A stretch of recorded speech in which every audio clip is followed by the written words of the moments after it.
up, everyone? Welcome back to another episode of the Apex the Podcast. Ladies and gentlemen, we're back, and Pro League is back, and we're excited for Pro League to be back. We've had a bunch of roster changes that we haven't yet talked about, along with some brand new teams entering into the league. We're going to get to all of that here in a moment. And then we're going to give some predictions, which group we feel like might be the strongest, the group of death, some big questions we have going into the season, and just get ready for Pro League. But I think the biggest news out of all of this is the ALGS website. They changed the font.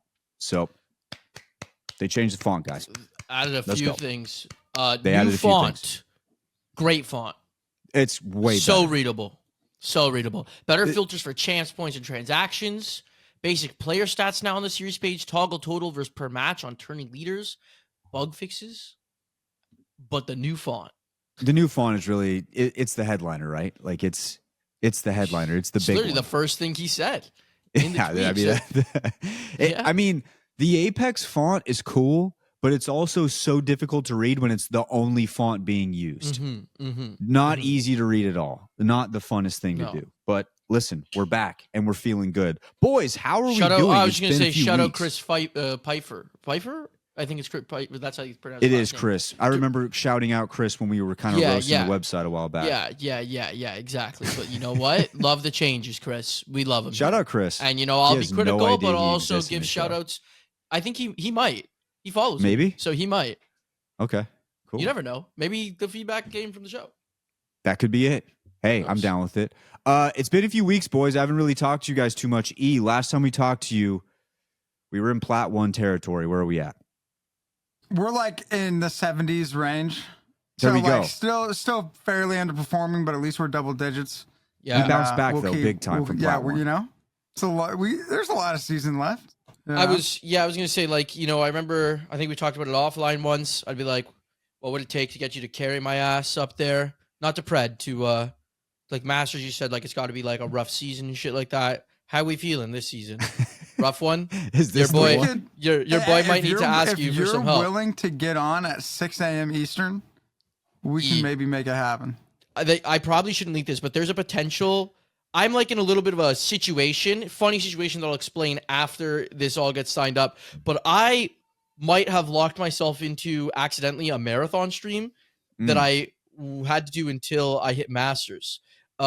And then I'm Plat 1 right now, and we were playing in Pred lobbies because Diamond 4 gets you straight into Pred lobbies apparently. So we're playing them last night, and I was like, fuck, I don't think I could hit Masters. At least not without playing 24/7. So I'll get on at 6 a.m. I won't get off all day. I'll be there 16, 17 hours. I'll grind. You have no choice. Ripping the marathon. Yeah, we'll talk about it. We'll talk about it after. I'll tell you. It's a funny situation. Get the details, because the details. It's a funny situation if it happens, but I don't want to release it all on pod just yet. But one day I'll tell the story if the deal goes through. Yeah, I mean, Donnie, you're probably if he's in the 70s range, you're sitting at 90s. Where are you at, Don? Sure. Where you at, Don? That's what we'll say. Maybe 90 RP total back in rookie at this point. No, I mean, I haven't played since last time we talked, not because of what happened last time. We've just actually been very busy with stuff. But I know Matt, Matt went to VOD review with Jay, and we've been talking consistently of what we need to do to be better at it. It's actually kind of funny, but it's all just hey, we care. We're trying to get better at the game, and again, it really can't get much worse. So the slingshot hopefully will be happening.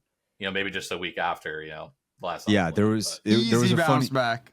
I mean, again, there's really no other direction to go. So, can I just say though, story that Dawn was playing with two of our friends all day. They went all day. Things didn't go well. I haven't played in a few days. I played one game with them. We won the first game, and I knew Dawn was in there listening, watching in the Discord, and I go, "Damn, this rank shit's kind of easy." Fuck you! It was that same day, bro. You didn't even give the guy a day. Same day. Yeah, same day. But I was just gonna say that.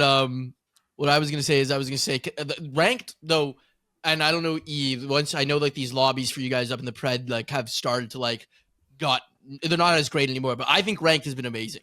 It's been so fun. Yesterday we did get into some of those lobbies because like as soon as Connor hit D4, we're suddenly fucking playing Sang. And but like we had 15 squads left in like round like 4 or 5 with in like that Pred lobby, and it was like, this shit's intense. It was pretty fun to like to be a part of, and we were doing good if Connor didn't accidentally queue himself into a team ratting him. But like, yeah, I love it. I can't wait to get back up there. You got to work for the top 5s. Yeah. It's like, Oh, yeah. It used to be like, oh, if you even remotely try to play for endgame, you were getting top 5. Mhm. Now you'll see like ring 3 closing with like 12 teams up, or ring 4 closing with 10. And you're like, what am I playing? Like, am I in scrims? I will say some of the plat games are actually way better quality. We always have end games and plat games. As soon as we got into the diamond lobbies and like Pred lobbies and shit like that, we did find that most of those lobbies were dying off earlier. But like the one game we had that went deep, it was like, man, I can't believe I'm about to walk into this last circle and I'm still negative 30 fucking points right now because like everyone's alive. Like, but like it was fun. I love that shit. I live for it. And I can't wait. I was 20 RP off. Then I lost 150. So now I'm 150 away from D4. But like, there we go. Just need the time. Going back to like season 13, that's the one that a lot of pros talk about being like the one. Would you say this is the closest we've been? I would say this is not as good as season 13 split 1.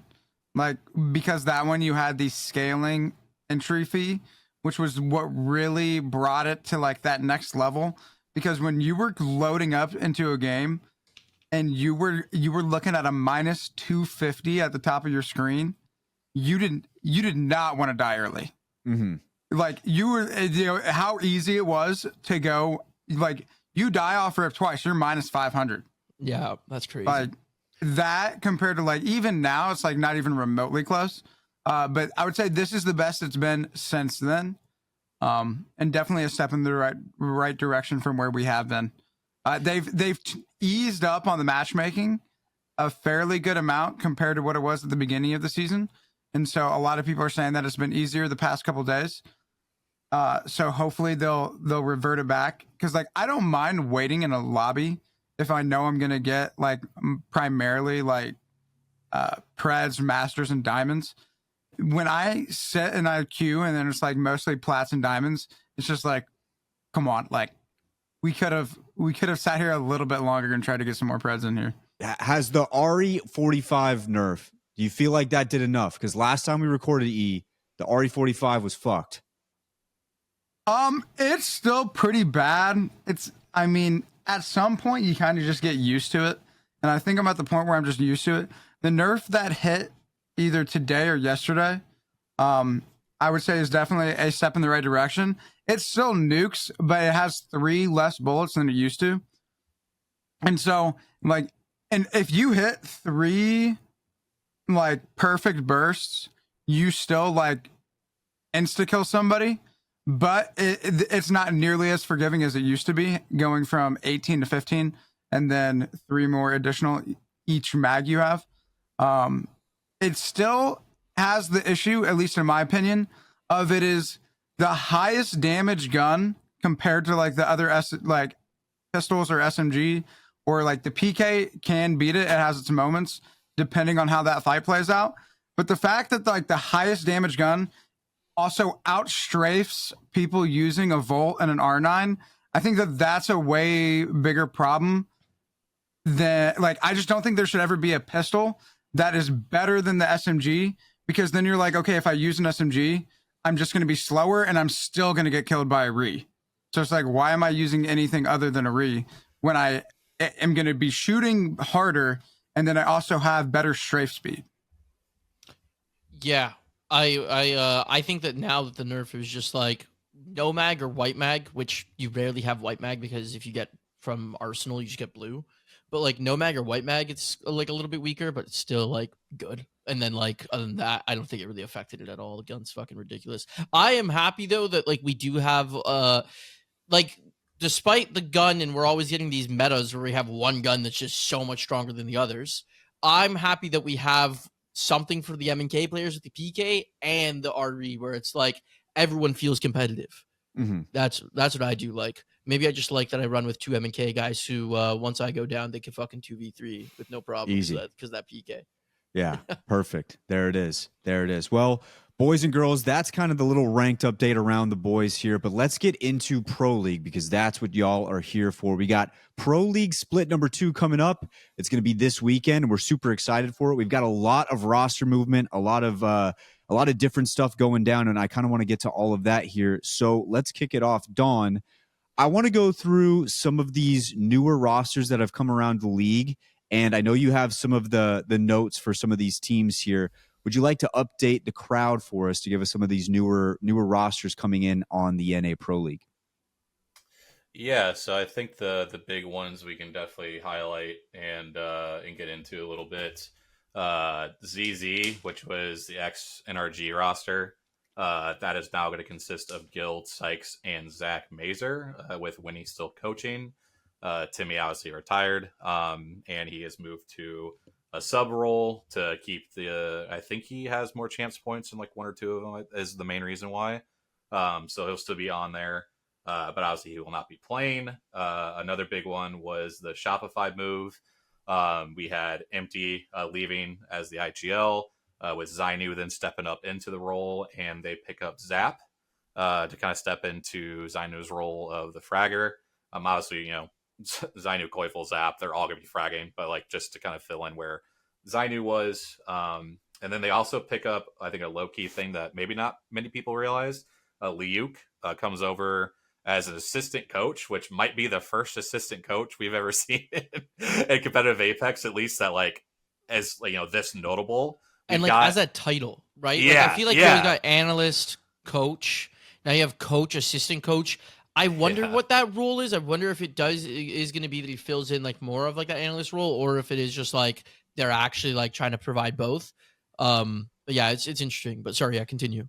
No, you're good. And yeah, we'll definitely get into that a little bit more because I definitely want to talk about that dynamic based on kind of some things I heard. But anyway, so that's Shopify's new roster. And then Empty actually ended up joining VP, replacing Zach. And that is going to be Empty, Lou, and Slayer. Those are definitely all the big ones. Other notable ones, LG is now Naughty, Shuby, and Jelly, with Naughty stepping up to the IGL role, which will be the first time we've seen that. Monsoon returns to play full-time, and that's going to be the Oblivion roster. It's him, Fun, and Blinkser, which Blinkser was rumored to be playing with Thuggets and like Kimchi, but he decided to go with this roster instead. And I think the other probably main notable one that we didn't talk about last time would have been probably the Skittles, Madness, and Rambo. Their new name is now, I don't know if you guys saw this, but he made a tweet, and whatever was the most liked team name was their new name for Pro League, and they are now called Hot Dog Mafia is their team name. So at least on team names, they might be the best. So I mean, we'll give them that one. It's up there. But yeah, that's a good Twitter result. Mm-hmm. Yeah. Because when you looked at the options that it could have been, I'm pretty sure Panic's Kittens were one of them.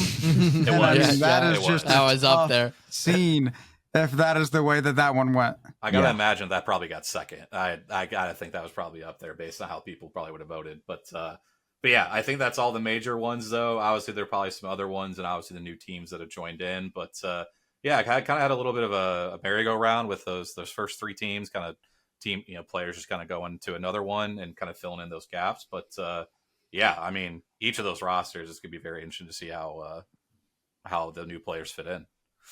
So one thing I want to shout real quick, if people are like the big thing that viewers are going to want to pay attention to this split are champs points and how they work. I think we talked about this on a previous pod, but like basically with the way that it works for this split, it's very difficult to get into Pro League, into champs right now. Right? You basically have to either win Pro League, win your regional final, or then get in through LCQ. And that's because like the champs points are so difficult to come by that even second place may not qualify you if you're not in the right spot, if you're too low down in the standings. That being said, the points go by your specific teammates.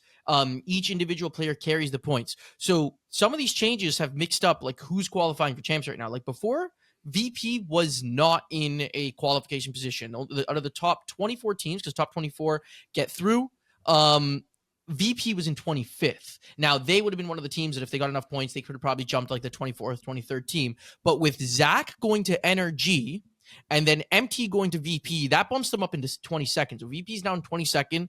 NRG, Zach has less points than Timmy. So Timmy keeps his points, even though Zach's on that squad now, and they're sitting at around like 12th or so and such like that.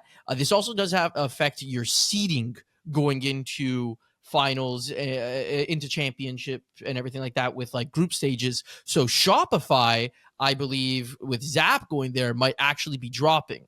Now, if they get good points, they could jump back up because they're still up there. Actually, they're still in the same position. They're still in 8th. Zap actually has more points than both Zainu and Koiful.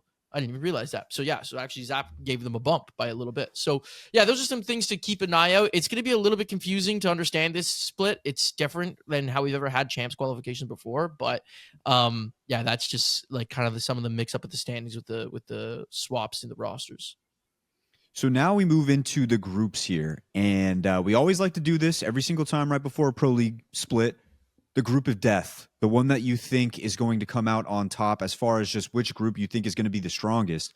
And I've been looking through these right here, and just from what I see, I think I'm looking at Group B. I think Group B is this group of death. That would be Ninjas in Pajamas, ROC, DKK, which is dropped Keon and knocked, Team Liquid, and then you've got like Pioneers in there. The Thuggets are in there. I feel like that might be pretty strong. What did you guys think? I think for me, it's Group A. I think that you've got obviously Falcons, you've got Sentinels, you've got the XNRG roster, TSM, the Hot Dog Mafia with a bunch of obviously experienced players with Rambo, Madness, and Skittle. And then you've got 3 teams that were in Pro League last split with Nice Guys. It was flat, but now they're 14K Resonance is the org they signed to. Leave No Witness is a very common team from South America.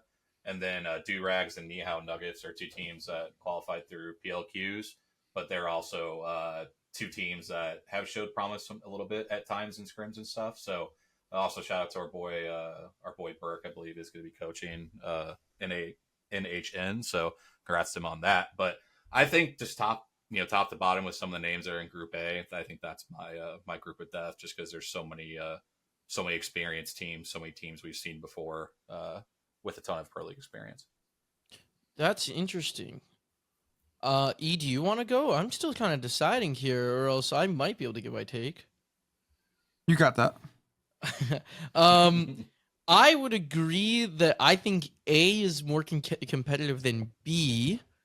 Just looking here, I think this might be some of the most balanced Pro League groups we've had, but like I'm looking at C and I'm thinking C might be like, because like, some of these teams in C like performed bad last split, but these are like good team players and like teams that like if they did show up and they played how we typically know, like they could give like teams a run for their money with like VP or like Luminosity, like if they play better than they did towards the end. Koi now brought in Monsoon. I think that is like a lot more competitive here. 1 second. And then, but then you got 100 Thieves and SR and like Twisted Minds at the Open did really good. They didn't do their best, but like, yeah, I don't know. I think all 3 groups, yeah. This could 100% me being a prisoner of the moment, like I've been so many times because I'm seeing NIP and ROC in there. I just feel like there's a lot of question marks with Group C. And that's the only thing holding me back. Because I feel like Twisted Minds did not perform like we thought they were going to. At the midseason, no. Yeah. And then you have MT moving in with Lou and Slayer. And I think MT's one of the best IGLs, but also they just struggled in the back half and especially MT. When I was watching a lot of Shopify, because I had picked them, I'm sorry for that. When I had picked them, it just felt like Zainu was doing a lot more of the calls at that time, and I wonder how he transfers back into that role. Not to say that he can't. I just wonder how that's going to go. And then everybody knows I'm a big Monsoon guy, but I just haven't really seen him play, so I don't know what to expect from them yet. Yeah, I get you're right. Like that's what I'm saying. Like it's like quite like I think more balanced, right? The thing is like Group B, like if that same point, like Pioneers, like we haven't really seen play together. Thug is such a new team.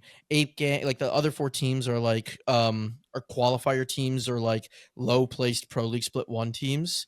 Whereas, yeah, if we went with like Group A, then you do have Falcons, ZZ, TSM, like Sen was like 15th and they made it to finals, that thing. But maybe it is Group B, or I don't know. I think actually all of them have like some top heavy teams, but then some teams that it's like I don't really expect them to do like too much here. So Yeah. And I unless they think surprise me. I think that was the thing with how the PLQs played out with so many teams that like brought in a lot of like new or very inexperienced pro league teams. Like we were going to potentially get this, and I think we definitely did with how everything broke out. Like I said, I give my slight nod to Group A, but yeah, I mean, I think each group, I mean, obviously NIP, ROC, two of the best performing teams out of the Americas. You know, during the most recent stretch. I mean, obviously you got dropped. Keon and Noct is a great roster. Liquid always is formidable in Group B, and then obviously like 100 Thieves, Shopify, Twisted, VP. You know, obviously they all have certain question marks, but again, like you talk about some of the best players in the world on those rosters. So yeah, there's definitely arguments for all three. It's gonna be I think it's gonna be a weird pro league. It's probably Yeah, this one is going to be really weird. Really weird. Group A, like on to Donnie's point, Group A does seem to have at least like the most pro league experience out of the teams that are there. That Group A is unquestionably number 1. Yeah, you think so? IMO, as I was looking like ACB. deeper into it, I was just looking into it more. I think Group A has like at least the most pro league experience amongst those. Yeah. Yeah, but ACB, Group A clears. Group A easy clears. Dude, the top rack. The top rack, you have Falcons, Sentinels, ZZ, which is Zach Sykes Guild, TSM, and Hot Dog Mafia. Yeah, but then B has NIP, ROC, DKK, and Team great. Liquid. Like the first 4 on B are actually great teams. Like No, 4 I understand. solid teams. But like, I think overall, like, I would say that Group A has, I'll say 7. Yeah, like that's the thing. Like very they have more dangerous experience. teams that line up. Like, obviously there are good teams in every group, but I think that the highest consistency is Group A is just way more dangerous. IMO. Yeah, And then I think C and B are pretty close, but Group A I think is just easily the most stacked. I think it's just you got it, because Don. I mainly look at that second row is really my biggest thing of each group, and I think that's just where like Group A stands out just a little bit more in my opinion. And obviously, like when Falcons is in a group, obviously like that's where a lot of people's eyes are going to be drawn. But yeah, I just really think like you look at Group B, like there's a lot of inexperience or lesser pro league performances in Group B on that second row, and then obviously with Group C, LG just has a ton of question marks right now. And then the other 4 teams are all PLQ teams. And I don't believe really any of them have had prior pro league experience, or if they have, it's very minimal. So I think that's just where I think Group A takes it, in my opinion. Yeah, my last point would simply be is like Group A, you see, so there's like 7 teams with like a lot of PL experience. Like C, like you got about 6. B, you got 4, and basically we're just sitting here saying Wyatt, like your opinion is completely wrong. Yeah.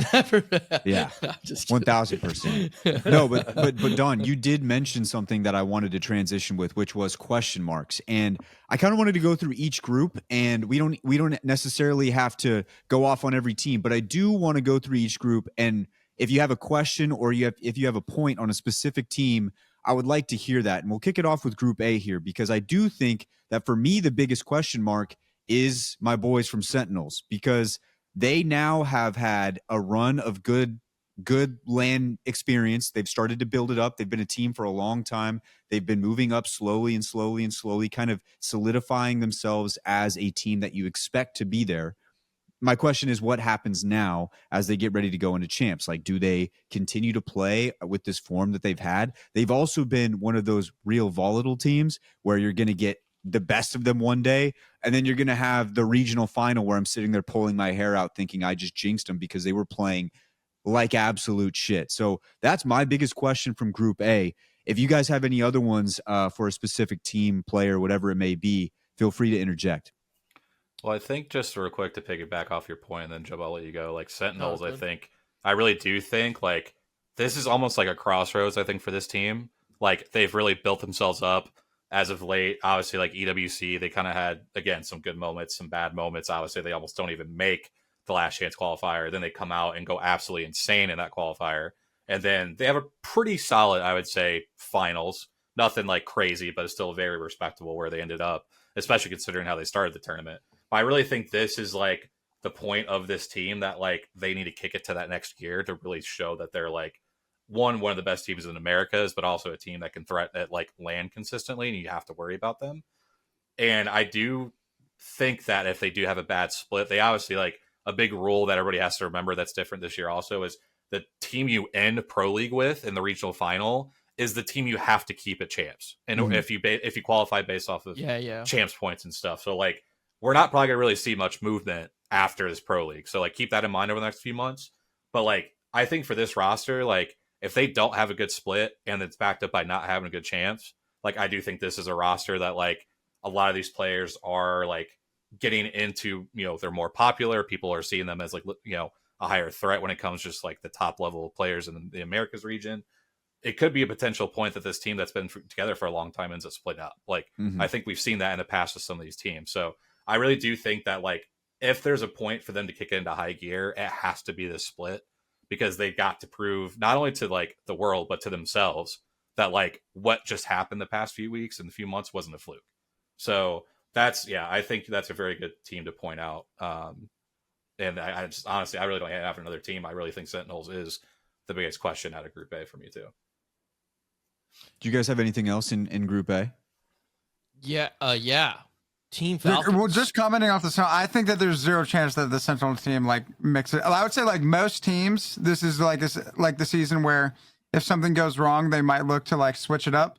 I don't think that the Sentinel roster, like I think that this team will like leave their org before they disband. Really? I just don't see like, I mean, definitely Lauder and Riley for sure, and I just don't see them switching up on Carter like that. Yeah, I just don't see it happening. Yeah, and for the record too, I don't want that to happen in case anybody took that wrong, but like I just think in terms of like just purely thinking the competitive side, like I could see that again if this split doesn't go very well, like a change is going to happen. And like you mentioned, like there kind of is, if there is a change, kind of one person that is the odd man out.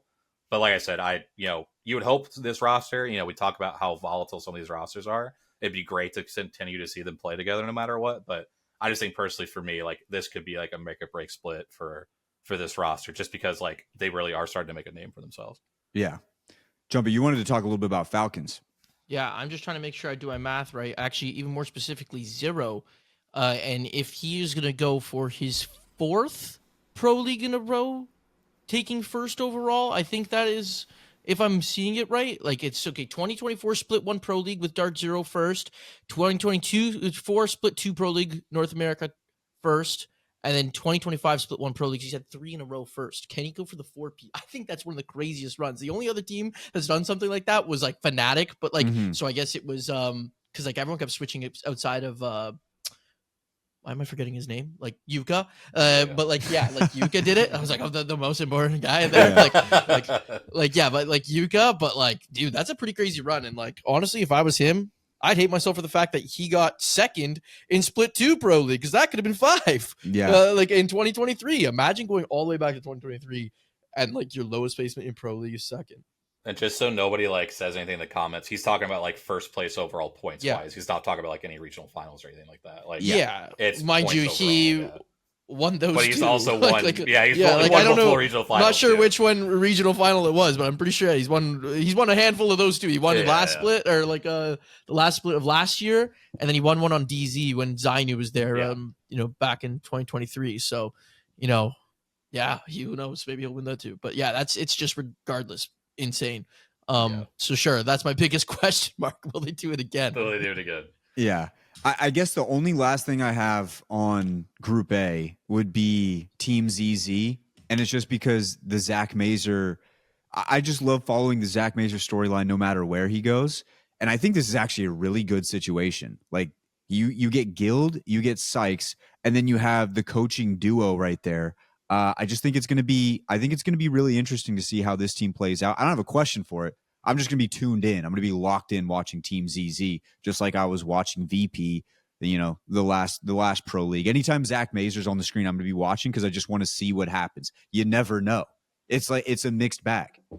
Actually, if you want like a real like question mark too, TSM, they're on the chopping block. Like when I was talking about those like champs points, they're on 24th, literally. And so, okay. Yeah. Donnie, correct me if I'm wrong. What happens if someone falls into like 25th? Like it's just like, how do those rest of those spots fill up? Is that just LCQ? So it just depends on how things play out. Because if you assume that 8 of the spots are taken up, like if the regional final winner is different from the team that has the most points, that takes up 8 spots. So then it goes further down, and so you're looking at like I think it's like 32nd or like 28th, something like that like it would go to in terms of chance points, because obviously you take those 8 teams like out of the picture that are already like higher up in champs points. So it could even go down to like 32nd place in champs points. But yeah, like 24th is like where you're basically guaranteed.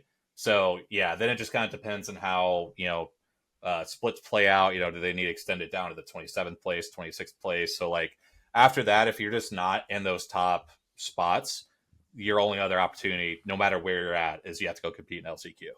So that's the rest of the spots. If if you don't qualify on champs points, you're just going in your region's LCQ. So, and the champs points are like irregardless of region as well. There's no like guaranteed like 4 teams of champs points from APAC North, like whatever. It's like it could be 13 of those spots go to the NA if it's based on if they all have more champs points than other regions. So it's going to be very interesting how that all plays out and like where that cutoff actually ends up being at. Which it will be very likely that someone within the top 24 is going to also win regional finals. Yeah, 100%. Or also win Pro League. So we actually may see that drop down to like 32, which is like why it's so hard to get in to Pro League like right now, where like the points aren't changing too much. But my point was bringing them up with that being the last guaranteed spot. We always see TSM like have really big pop-off days, and then we also have them have like bad days, like even on lands, like the most recent land, we see them win the first day and then on finals like not do really much at all. So yeah, that's just the biggest thing. But I guess like if they're at 24th, they're probably making it to champs. They're probably locked after this. So yeah, like that's one now that I understand that, but that's why I brought them up originally. Yeah, when we move to Group B here, I think a lot of the question comes from, can you repeat? And I think that's for both teams at the top here, NIP and ROC. We got Ninjas in Pajamas, who obviously did really well. I think they placed 3rd overall. ROC, I believe they placed 2nd overall at EWC. And I think for both of those teams, the question is, can you repeat? Can you do it again? Can you replicate the day that you had or the tournament that you had, move it into Pro League and kind of do the same thing? Because remember, Ninjas in Pajamas tied Falcons and then lost out on a tiebreaker for winning the last Pro League. And they were quietly just going through that whole Pro League right there. We never talked about them the whole season.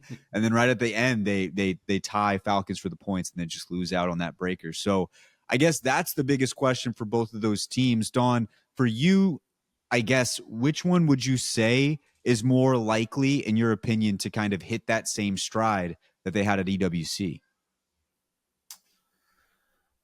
That is a tough question because both these teams brought a lot and really showed a very quality roster. I think for me, I might slightly lean towards NIP, just based on what I just feel like they're so well-rounded in so many aspects of the game. Like you've got everything you want in IGL. You've got everything you want in your controller player and McLovin. You got everything you want with Karev with his flexibility and character selection. Like that, and then obviously like a coach that's very locked in with Raven. Like there's just so much to like, and it's no shot at ROC at all. Like obviously like they are, this is like very, very fine hairs that we're making this decision. But like, I just really love what NIP has done. Like they can win games by playing from zone. They win games by getting a ton of kills. I mean, they were getting back-to-back games with like 10, 11, 12 KP and just going absolutely insane. McLovin, I mean, his come up has been awesome to see. Like, I really think he's another, like, is a name that's only going to continue to get better. I've seen him even scrimming now with, he's been filling in for Zero with Falcons. since Zero's still dealing with his like passport stuff right now. Which I think there's even still, I think he's gonna be back in time, but like there's still like a small question mark of like he might miss the first week if his passport doesn't come in. I think that's like figured out.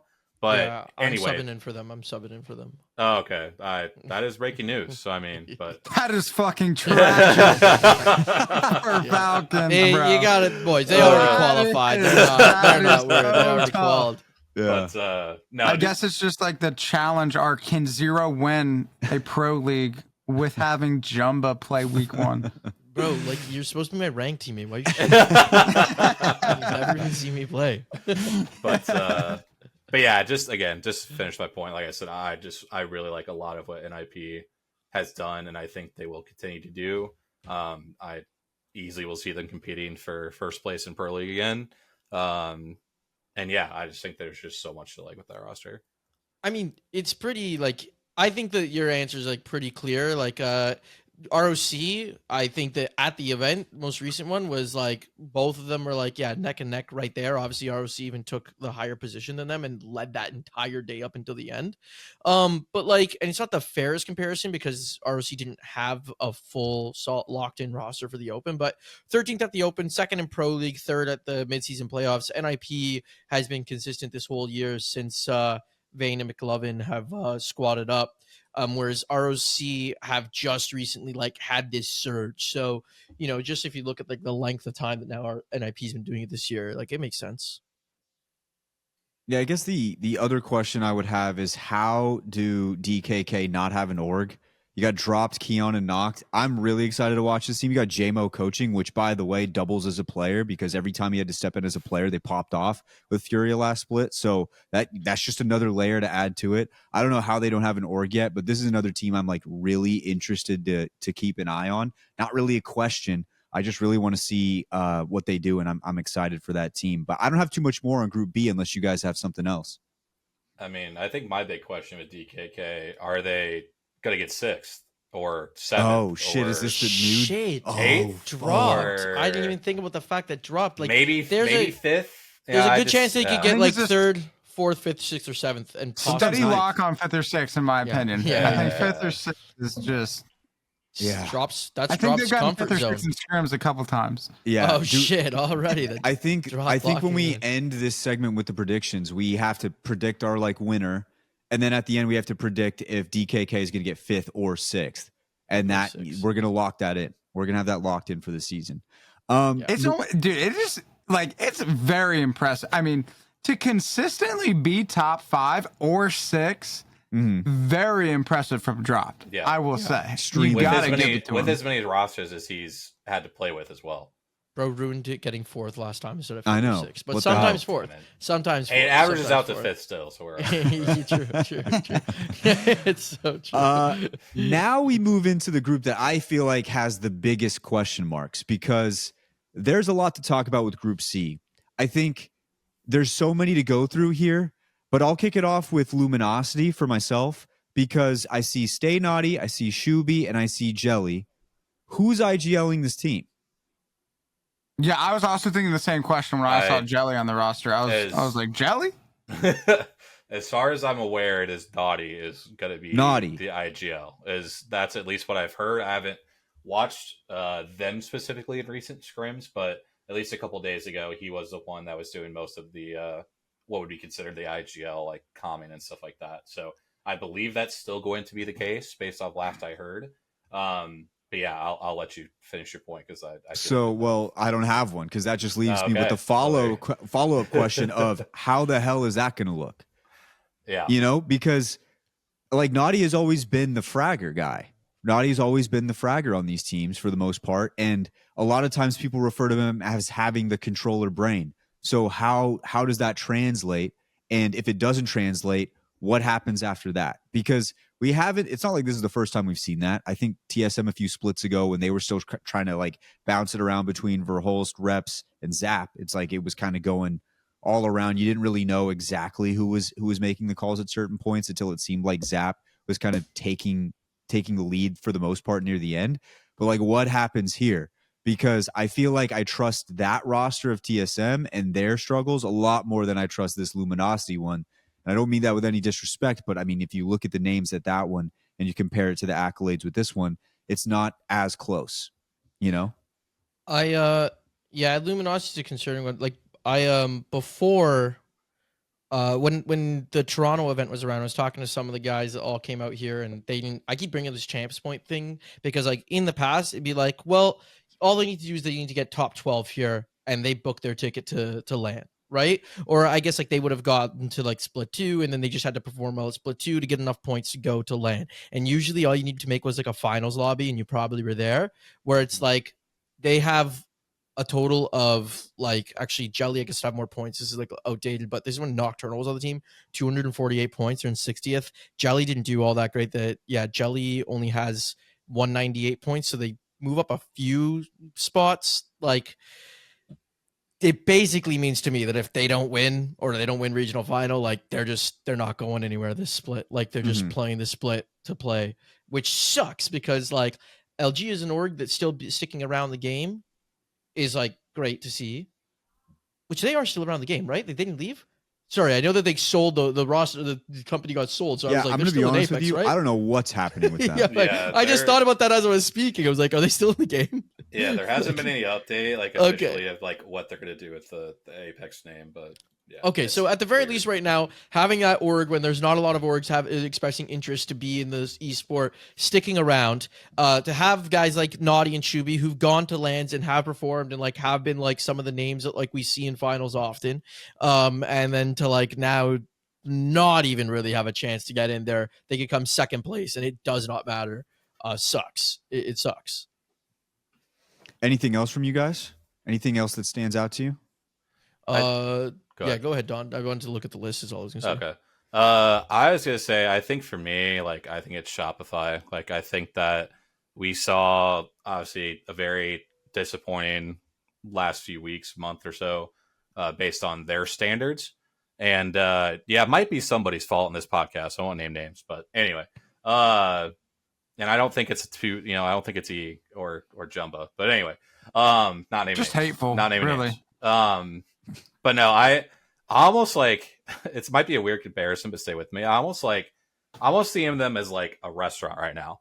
Is there going to be too many cooks in the kitchen, or is it going to be like a 5-star restaurant type shit? Like, there's so many good names around this roster right now with Zainu, Koifel, and Zap as the players, and then with Don and Liuk as the coaches. There's definitely an avenue where I'm like, damn, these guys are like locked back into like the Alliance Falcons level, but I also could see it like with Zainu being, fresh to like full-time IGLing, with bringing in a new teammate like Zap, with bringing in another mind like Liuk. It could be just there's too much going on because there's just so many smart people that they don't know like when to like take a back seat.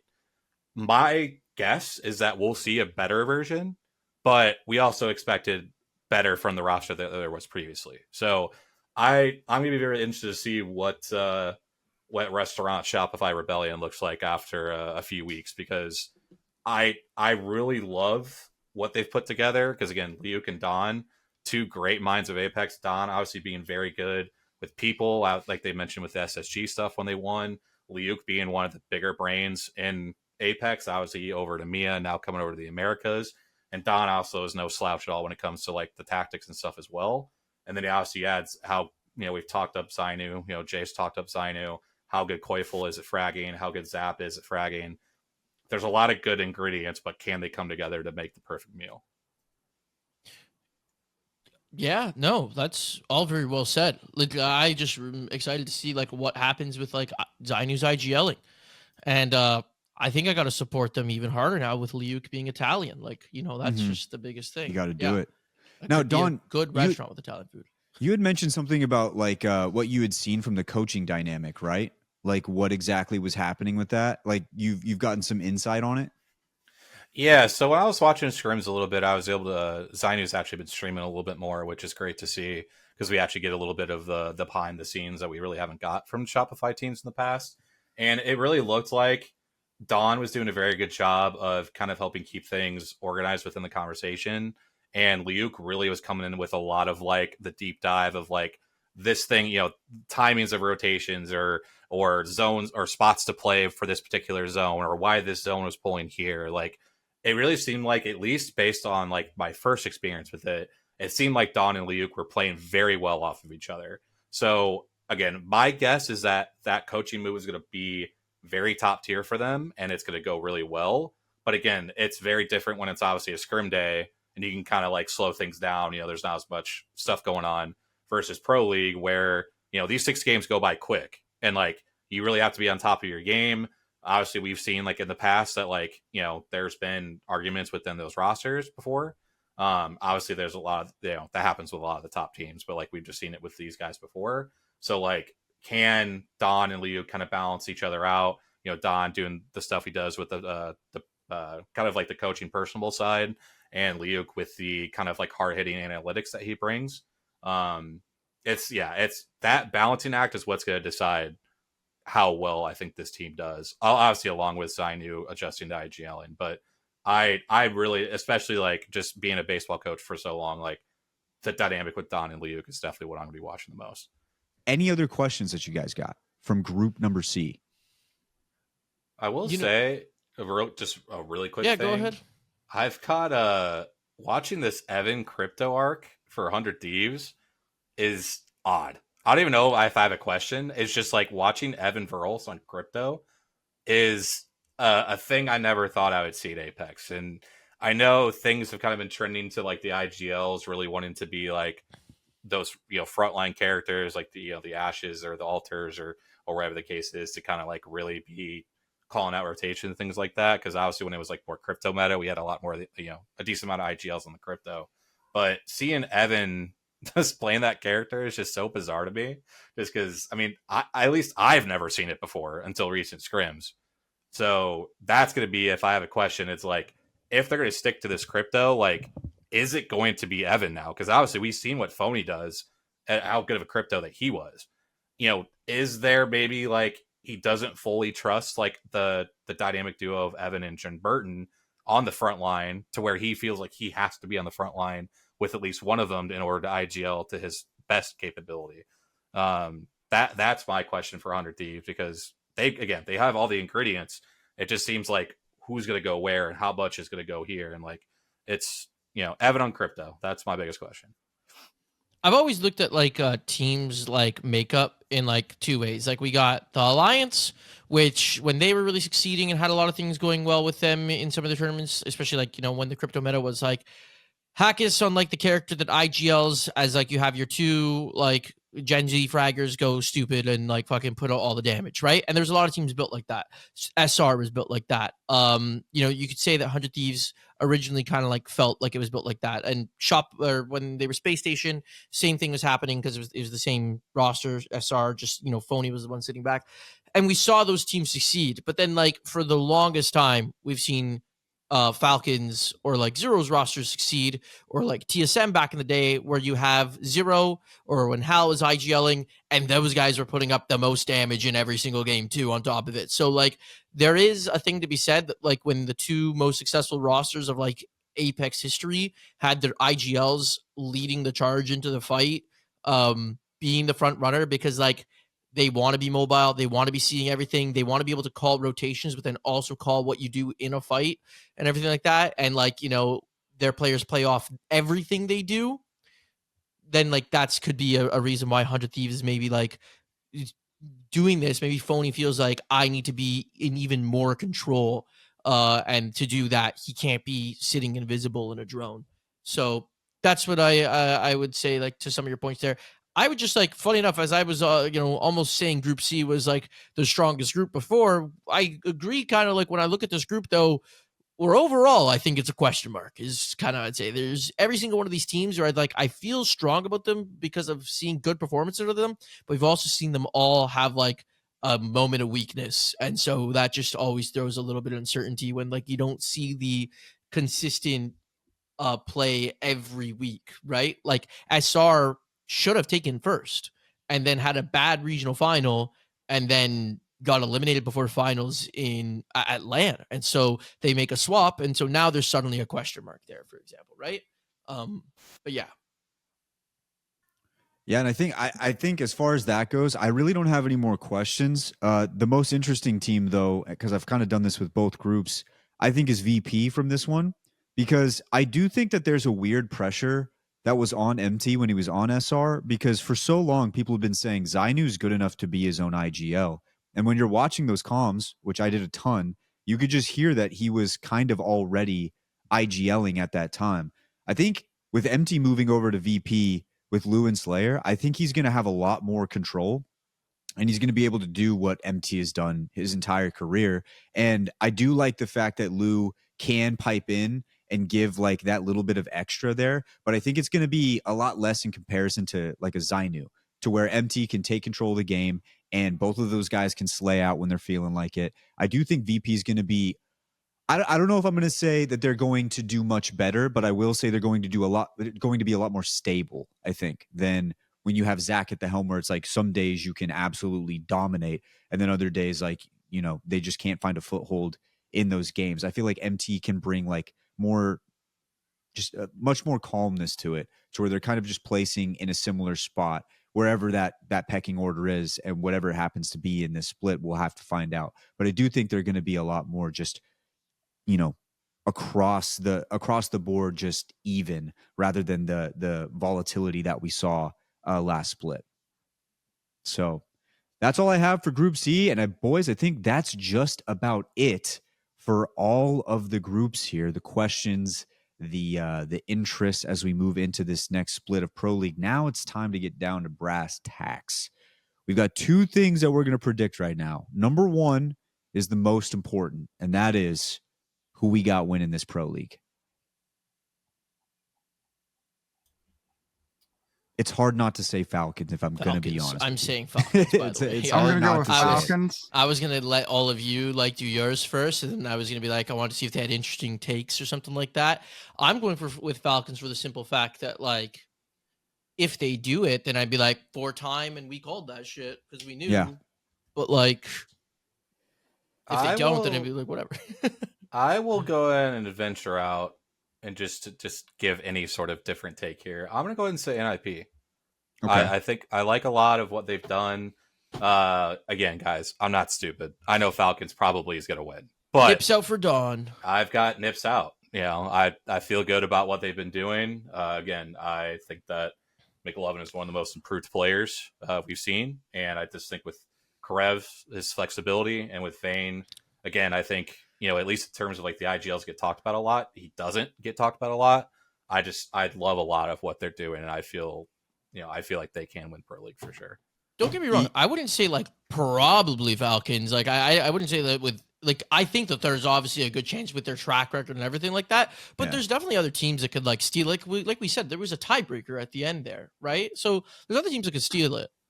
I'm just riding with them because I want to see the 4P. You're going Falcons, right? Oh, 100%. Yeah. Are we going to do like what's our non-Falcons team, or are we just going to let that just be done? If you want, I'm going to venture out. I'm going to venture out. Okay. And I'm going to be definitive about this. I would like to, before he says anything, I just want to make it publicly known. I feel horrible for the team, for whatever team is about to come out of this guy's mouth, because I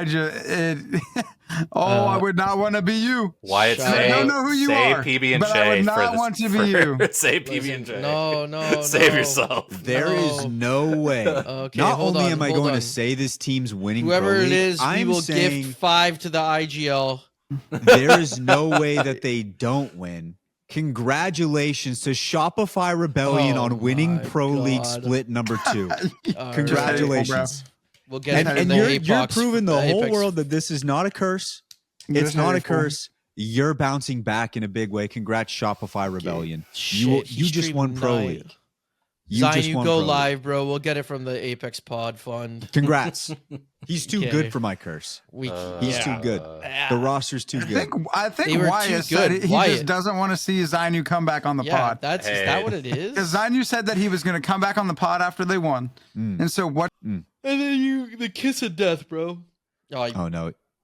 Did you want to Hold on, I'll stop it. So yeah, there we go. All right, final prediction.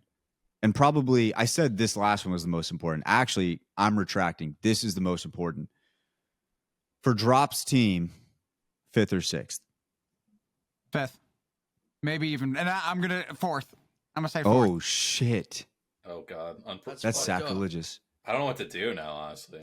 I think we might have to end the podcast here. I don't really know what to do. I'm counting that as a 5th because he said 5th first. I don't care that he said 4th. So that's He said it 1/5. so fast, too, that his mind, his brainwaves were locked on 5th. Yeah. Donnie? I'll say 6 just to be different. Wyatt? 6th. I'm switching to 5th. I'm going 5th. You I'm piece going of 5th. shit.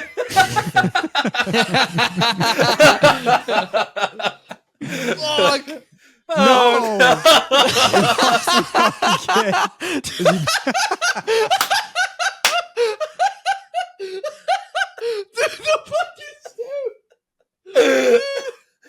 Oh my God. That I face think is just you have to leave that one. I'm leaving You gotta that one. leave that shit. I'm leaving that Oh one. my God. All right, ladies and gents, we're going to take a quick break. And then on the other side, we're going to hit the heart-to-heart, send you guys on the rest of your week for some Pro League. Let's get it. If you're listening, make sure to go look at E's face after he just had more technical difficulties pop up. Oh, man. All right, ladies and gents, we welcome on a very special guest. For the first time ever on the show, we've got Deeds joining the pod from ROC Esports. Deeds, my man, how are you doing? I'm doing good. Thank you for having me on today. I'm excited to be here. Enoch's asked me quite a bunch to show up, and I never really replied, and that's my bad. But I'm actually excited to talk to you guys. You are not the only one, but I am persistent. Yeah. Yeah. It would be, you know, what's the lore of Deeds on this show is before we would, like the week before or a couple days before we'd start recording, we'd be like, who should we get this week? And we'd be like, Deeds. And then Enoch would send another message and be like, next week, Deeds? ? Send it again. That's kind of how it's been. But you know what? You're here now, and that's all that matters, right? Yeah. That's all that matters. So, dude, you're coming off of some of the craziest performance of your life with this last one coming up here at EWC. You guys obviously did really, really well. Ultimately, you guys just finished a little bit short of the finish line. But how did that feel? Like, how did that tournament feel with all of the craziness that went on throughout the season, man? Let's go back to EWC, man. How was that experience for you?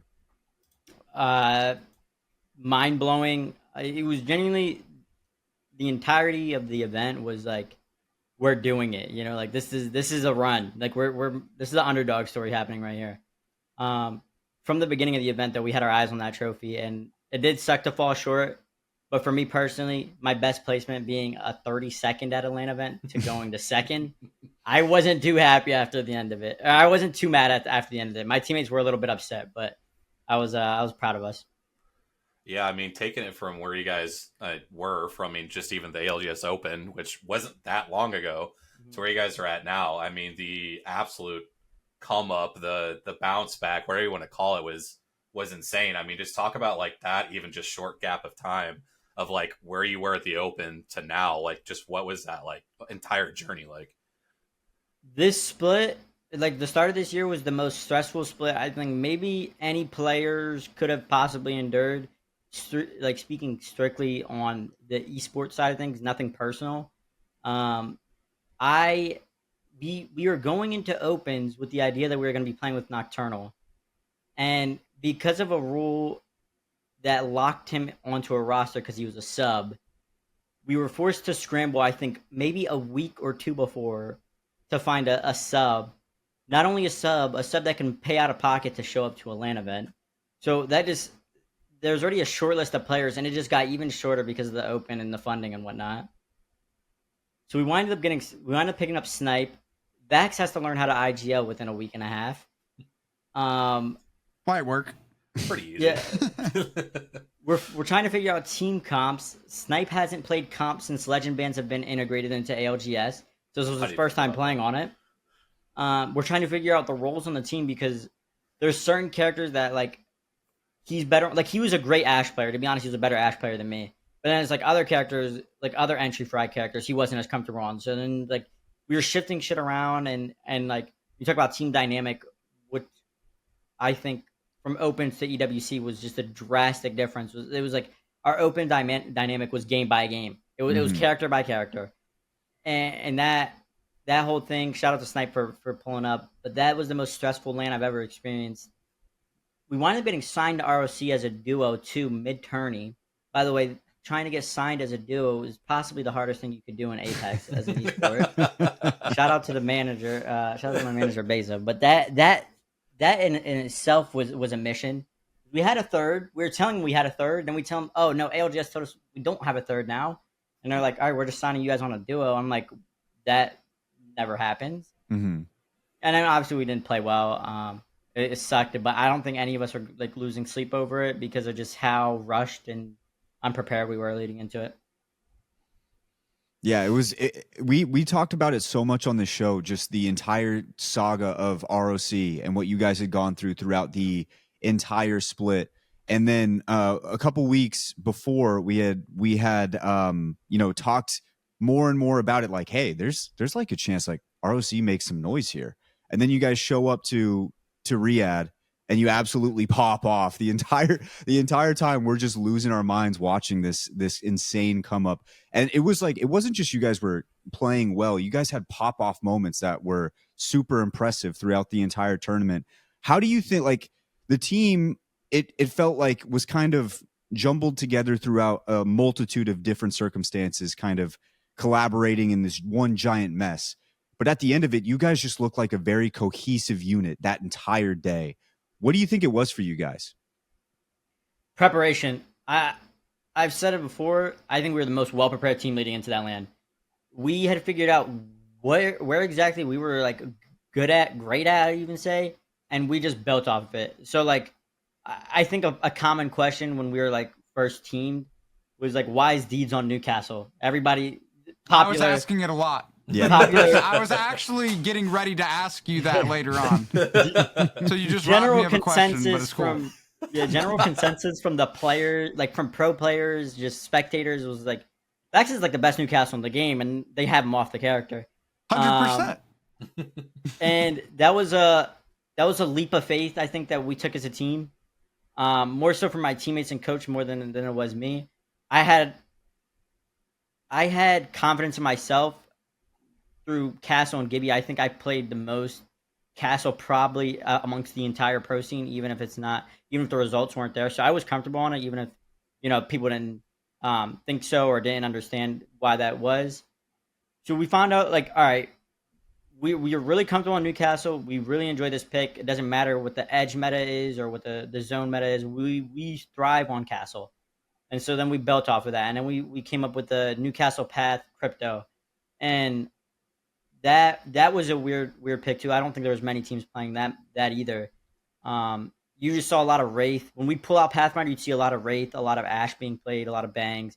It wasn't like Pathfinder wasn't a popular pick necessarily. And we found out like Vax is really comfortable on Pathfinder. And then, we put Sauce on crypto for offensive utility and recon info.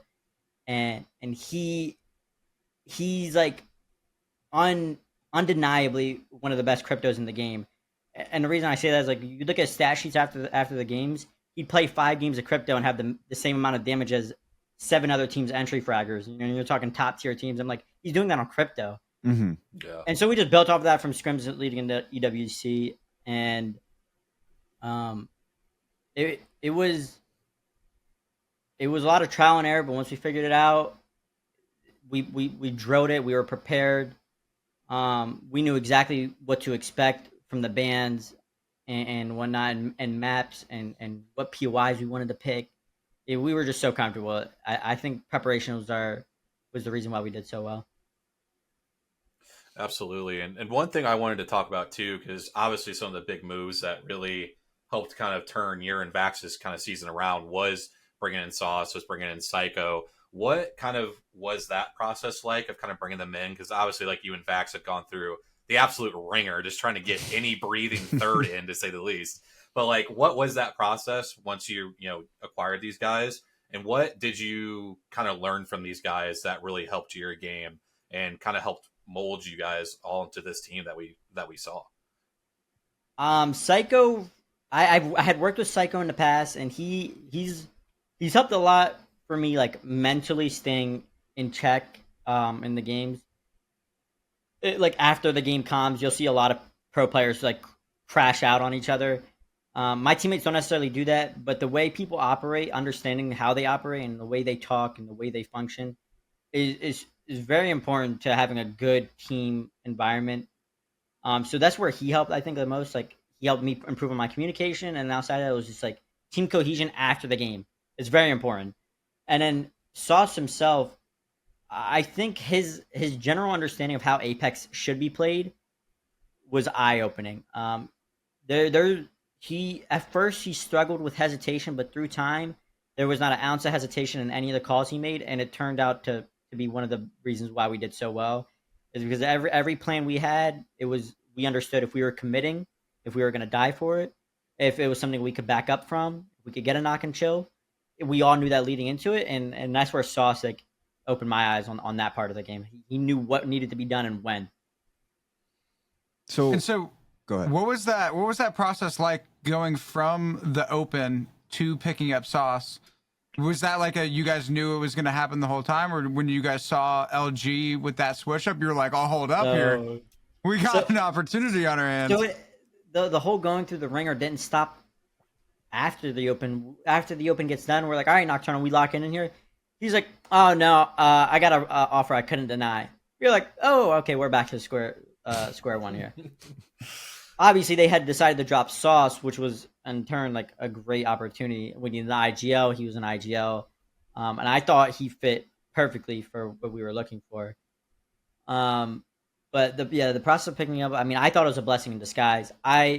No shade to anybody out there, but I did think Sauce was mechanically, like speaking, just mechanically, I was like, Sauce is one of the best MK players in the game. And I was like, all right, we have an opportunity in him. And I thought he was smart. So I was like, this will work. We can figure this out.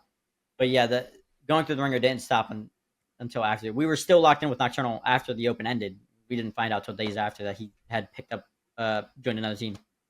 Yeah, it seemed like there for a bit you were almost auto locked in your Twitter to drop a LF1 almost every single day. Yeah. Just with how many times it seemed like you guys had something locked in and then it changed to something else. I always commend both you and Vax for how well you guys handled that situation, because I mean it could not have been easy having so many different opportunities come and go. Again, just like what was your mentality just like kind of just through that period of so much change? Because like I can tell you, like, I have one small thing sometimes change in my day, and it just absolutely wrecks my day. Like, what is it like for you guys when you go through something that, again, like, clearly, affects your career, it affects your future career, like, what is it like when stuff just literally changes from day to day?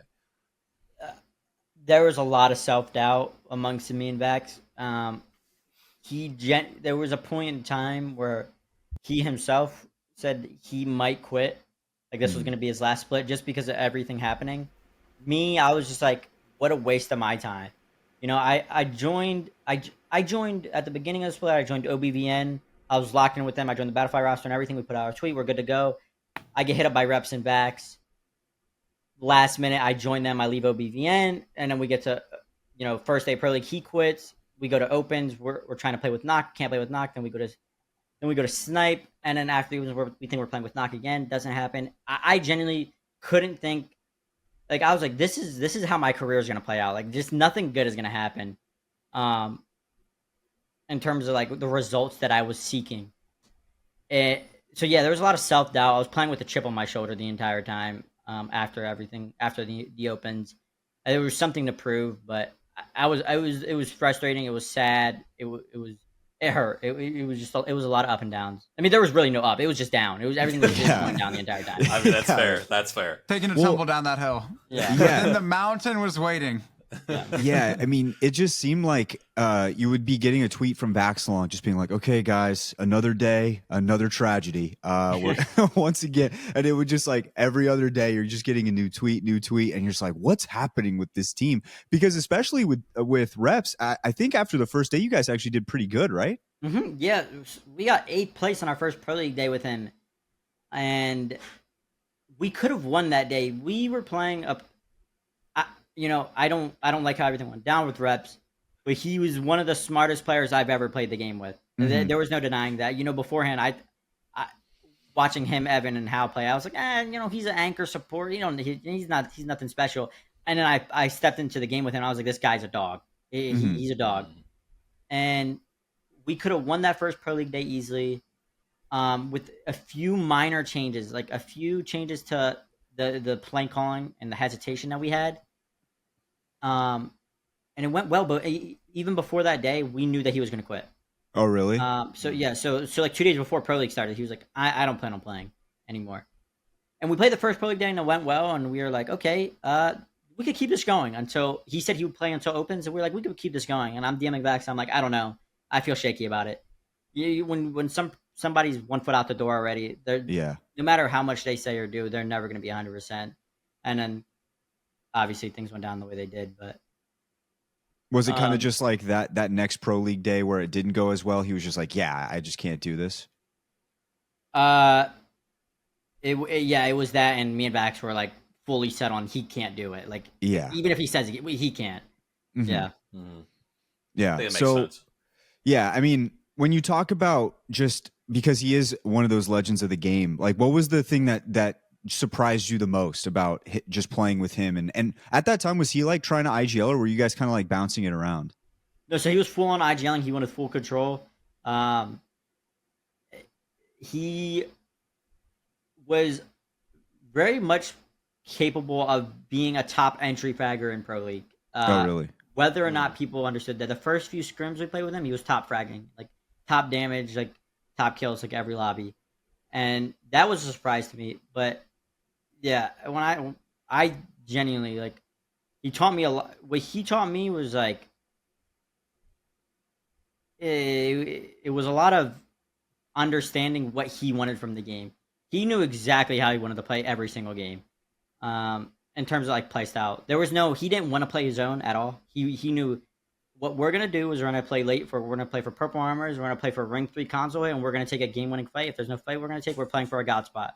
And that's how every game played out. And our first Pro League day was simply that. We played for ring 3. If a spot was open, we take it. If there's a fight we had to take with him, we take it. And that was every game. There was no fluctuating his play style. He knew exactly what he wanted and how to do it. That's where I was like, damn, that guy's good. Yeah, so then it obviously moves from him to Saucer, and we had him on the show, I think, a couple weeks before Riyadh, and he was feeling confident at the time. And we've always talked about with Sauce, with him, as long as he's feeling confident in his calls, like he's gonna be doing really well. And I think when he came onto this squad with Vaxlon, and I'd be interested to hear your perspective on this, I felt like maybe the fact that Vax had been such like a good co-IGL in splits past, that it kind of helped him out maintain that confidence all the way through. What were the comms like inside those ROC Esports comms throughout that tournament? Like, was he helping out big time throughout Pro League and then ultimately up to EWC? Yeah, like Sauce's like exact words was like he's never had a player like Vax on his team. Mm-hmm. He's never had that type of co-IGL.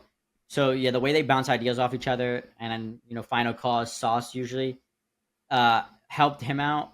Confidence came through time, came through practice. But in terms of making the calls that he, sometimes he need to make, Vax would help him out a lot.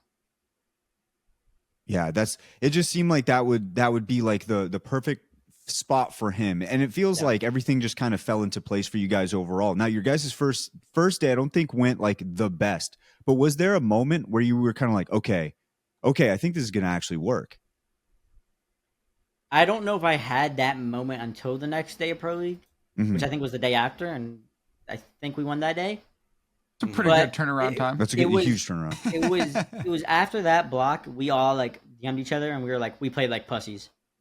And the next day, the switch flipped in all of our heads, and that started the trickle down effect of like everything that Sauce knew he wanted to do. There was no hesitation involved, and we were going to get it done, and that led to our next Pro League result. Nice. I do think too could be a good time to kind of transition a little bit, because obviously being the first time on, it might be good to kind of hear about how you got yourself into Apex and kind of where, your journey to getting to everything that happened with ROC. Kind of just talk a little bit about like what it was for you that got you into Apex, and then kind of like your journey into competitive Apex. I don't think too many people probably have heard that story outside of just kind of seeing you playing with like Nick and Gent when it first started with tripods. Want me to start from the beginning? The Okay. beginning, yeah. Very beginning. I had no desire to compete in Apex. I had no desire. I didn't even know what an Apex comp scene looked like when I started playing the game. I was just playing the game to play it. I was hard stuck Diamond for a while. Came back to Apex a few seasons down the road, like season 9 or 10 or some shit. And I was on controller, and then I hit Masters. And I was watching Nick and Tim and them swap all over to Apex and give it a try. And I was like, that shit, it looks fun. The game looks fun. So that was part of the reason why I started playing. But at the time, I was playing a lot of Fortnite still before I came back. And I was playing with a guy named Reverse 2K. And he's one of the best, Fortnite's renowned, pro players of that scene. And he wanted to try Apex too, because we saw, everybody swapping over. So we tried it. And one night we matched up with Nick. Or Nick wanted to play with us. He asked Reverse to play. And I never had been so nervous in my entire life playing any game, and it was ranked. It wasn't a tournament. I'd never been nervous this nervous. I played so bad that night that Nick was calming. Ping Mobies. We need him for Deeds. That's how bad it was. Oh shit. So, I mean, after that whole session went down, I was like, yeah, GG's. We're never playing with him again. No way. I didn't after that, and then I was solo queuing after I got home from school. Oh, no, it was COVID, I think. So I was just queuing up after classes were done, virtual class, and I got into a game. I think he was solo queuing too, or maybe he was duo queuing with Bebel at the time. And You stream snipe him? no, I didn't. Surprisingly, Because there have been rumors. There's a lot of rumors. I will say, me and him did do some sniping after we had started playing together because it was fucking hilarious. But no, I didn't stream snipe him. I didn't think there was another. To be honest, I didn't even say anything to him when we got in the game. There was not a single. I didn't comment anything. I didn't say, yo, we played before. None of that. We just played. I don't even think we did well. I think we might have gotten 6th place in a ranking with a few KP. And it wasn't until the end that he recognized it was me and invited me back. But I didn't dare ask to play with him because of how bad the prior experience went. And then from there, we just started playing. It was only when he would need one. So if Cloaksy or 72 Hours wouldn't pull up, then it'd be all right, Deeds is on, we'll play with Deeds. I then Passion, it became a more consistent thing. We just kept playing more. And then, I was like, Nick wants to compete. And I was like, I don't know what that looks like, but I am down. Mm-hmm. And then he kind of took me under his wing from there. Competed with him. We played through CCs. We made Pro League with Luda. Then we played a little bit with Corey. We were supposed to play with Snipe down for a little bit. That didn't work out. And then we picked up Gent. And then that was the beginning of the tripods. That's a longer period of time. And then played with Gent, I think, for almost 2 years. And then Nick decided to step away from Apex, and we picked up Anmu. We played with Anmu for a year, I think. And then that went well. I qualified to my first LAN with Anmu and Gent. That was a surreal experience. The first LAN I actually qualified to was EWC. And I think the date I qualified was the same date that I qualified to EWC the next year. Mm-hmm. I qualified to LAN with them. Didn't do too well. We made Germany LAN. Didn't do too hot. Came BLGS, and I think all of us were mentally checked out at that point. We didn't think we hit our ceiling. There was nothing more for us. So after the event ended, no matter how it ended, we were like, we're done. And that's what happened. And then came my first LFT, and that was a nervous time for me because I didn't know what that looked like. I didn't know what the general population thought of me. I didn't know what other pro players thought of me. I mean, for the longest amount of time, I was the guy who got carried by Gent. Is what I felt like was the general idea of me. So I was like, I have no idea what to expect come LFT. And, obviously things went down with how they did when I joined OBVN, and that led to reps and vacs and whatnot. But yeah, so I mean, you go from the I don't know how this LFT thing's going to work to probably the most shocked situation of all time. Yeah, you go all the way from that to getting second place at EWC and absolutely dominating. So yeah, I guess you learned the experience a little bit there. But I did want to go back to tripods because it was such an interesting time. because it's like for people who had been watching Nick for a long time, obviously Nick's a big name in like the streaming world. I was always locked into how you guys were playing and how you guys were doing and stuff like that. Do you think that after a while there, did you ever feel like you could potentially move forward with another team, but you just wanted to stick around with the tripods? There was genuinely never a thought to move on to another team, simply because of the fact of the way I came into the scene. I was blessed with an opportunity and a platform that I didn't necessarily deserve. And one thing that, like was preached to me from Nick was like loyalty and understanding that, like we're going to work through our problems. We're going to figure it out together.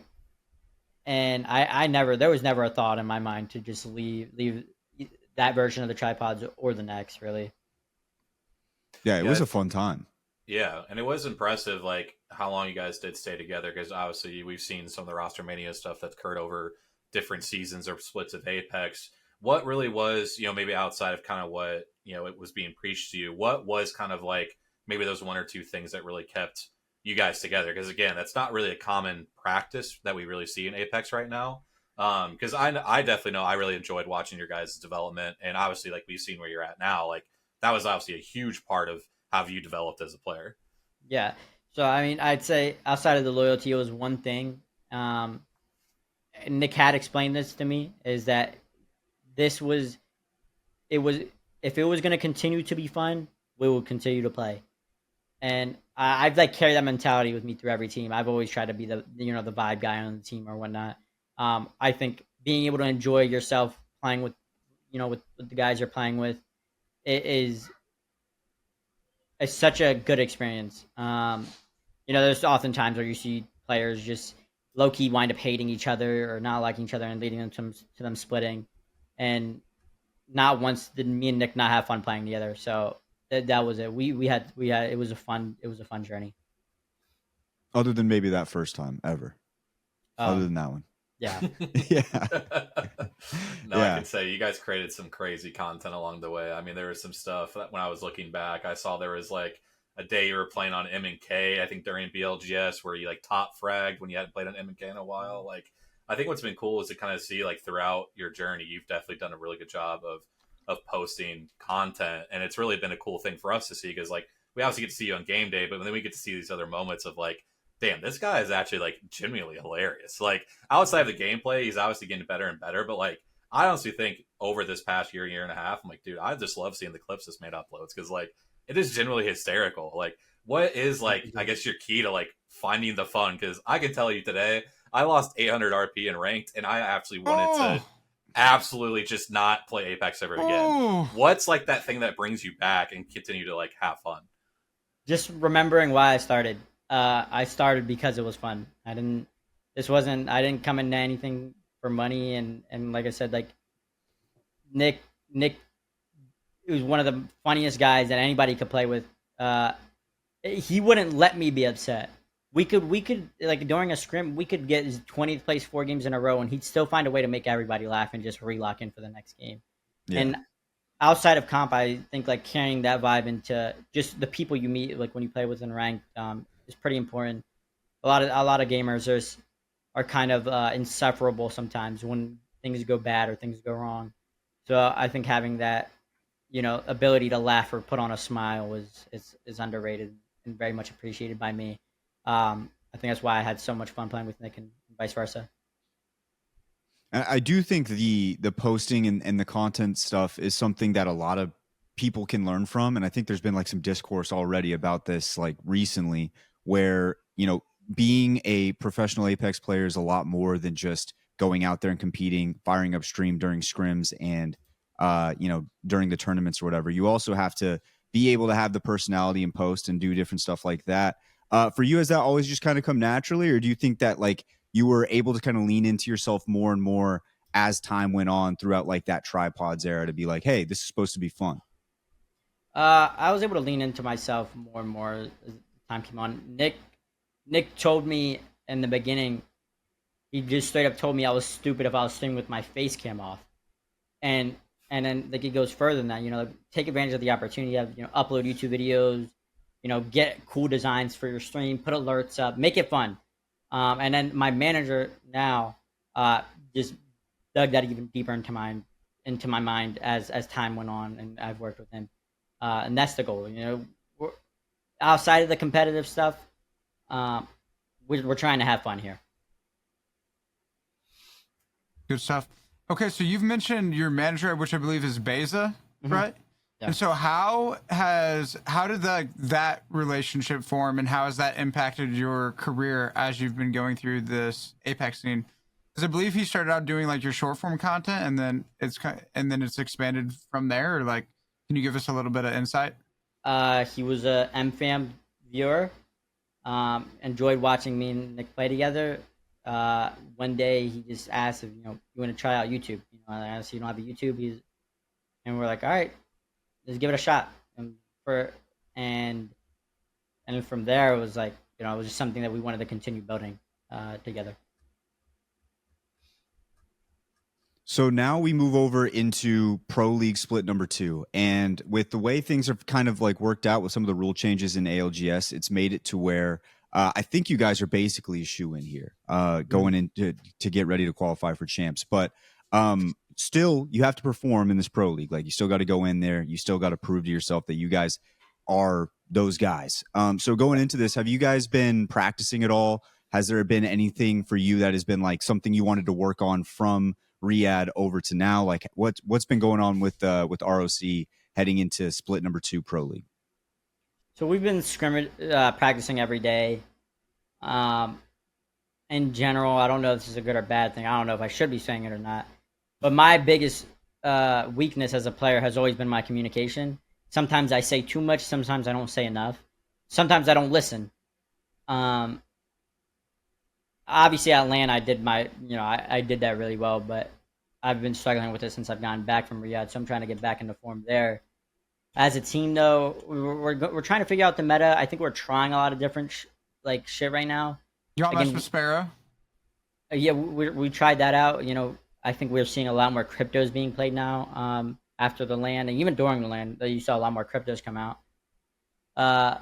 We aren't necessarily playing great right now. I mean, we had a second place the other day, and then we'll get like 9th, another 9th, and I think a big part of that is I think we're trying a lot of shit that we're not used to, but I think that's good. I think we're trying to figure out what doesn't work for us and figure out what we're going to be comfortable playing come Split 2. Yeah, I think that's the advantage of where your guys are at, is you kind of have this split, to figure things out. Because again, with where you are with points and everything, again, it's basically guaranteed that you guys are going. So what, I guess, like, is your big thing that you're hopefully trying to figure out by the end of the split? Is it like a set comp you're kind of rotating through? Is it just mainly working on the small things like communication? What's kind of like maybe there's 1 or 2 big things that you kind of hope to get out of this split, since you guys obviously don't have to worry about like the qualification part? Yeah, we're trying to. We want to win this Pro League split. Prizing to the side, it would help us in the standings. I think there's mathematically we could pass up, I think, 2 teams, and we would need to have a good performance because Pro League doesn't give you that many points on the overall leaderboard. Yeah. But if we have a really solid Pro League split, we'd move up a few draft spots, and draft spots mean a lot come LAN when it's not reverse snake and it's priority performance type of thing. So we're not necessarily gonna try shit that we don't think is gonna work on these Pro League days because we want to win. Mm-hmm. But yeah, the goal is to win this split so we can move up in seeding. But outside of that, yeah, not much. It's just prizing for us. For sure. I mean, especially the way you guys played, it's like, obviously there's still always things to work on, but obviously coming off how you did at EWC, it's like, yeah. I mean, we're probably feeling pretty good right now. So it's, I definitely think just trying to carry over that momentum is probably your guys' biggest thing. So another thing I wanted to mention was the fact that I felt like EWC was kind of a coming out party for a lot of newer players coming into the scene. And for a long time, the same names have kind of been near the top. And it's not like those names have ever really gone away. But I do feel like Riyadh brought out a lot of newer faces, newer names, fresh people coming out of the scene that I think is going to keep the scene going longer and longer and longer. And I think you're definitely in that category. And I think for maybe some CC players or players looking to come up on the rise, you had like a massive jump in between from where you were to where you are now. What do you think was like the biggest contributor to that jump? Like, do you think it was more game time? Do you think it was just working on certain things within the game? Like, when did you see yourself go from, you know, the tripods version of yourself to now where you're at with ROC? I think it was a confidence thing. It was sort of a chip on my shoulder.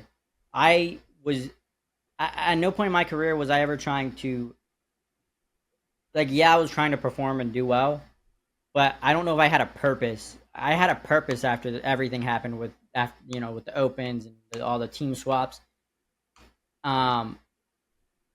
Obviously the way the things on the tripods went down, they didn't really end smoothly. I would be lying to you if I said I wasn't trying to prove a point. And that was like all of our stories, to be honest. I mean, Sauce was proving that they made the wrong choice in dropping him. Vax was proving to Furia that he was much more valuable than they thought he was. And for me, I was trying to show everybody that I'm not just carried, you know, like.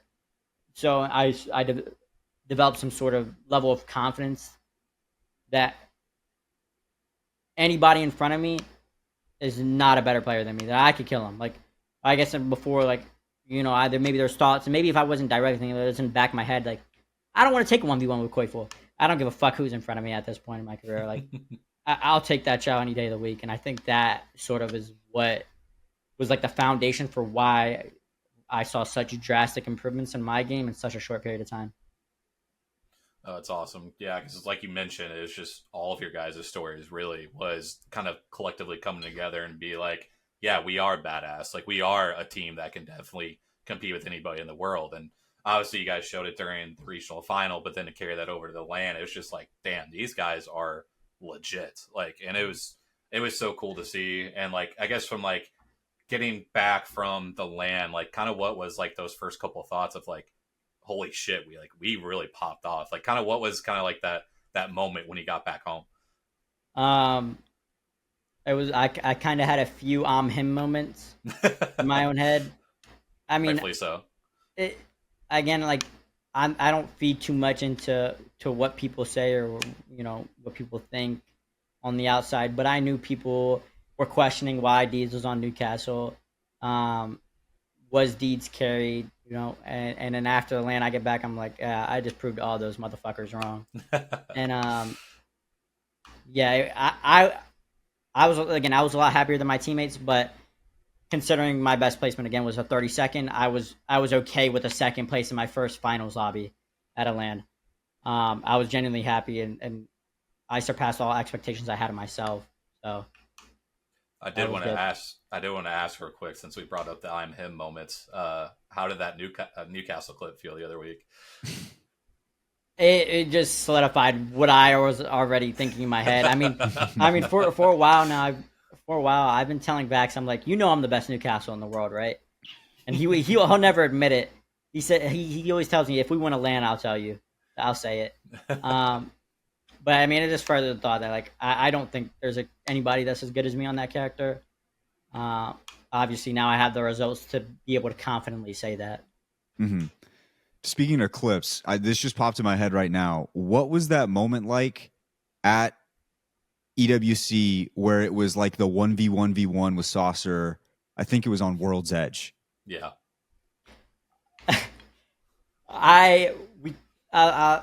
In that end game, you know, we alter Q up. There's a game plan. We're gonna catwalk. And we're gonna try to take height. All of that, everything's happening the right way. You know, we open it up with a knock. We have a catwalk. We have the space we want.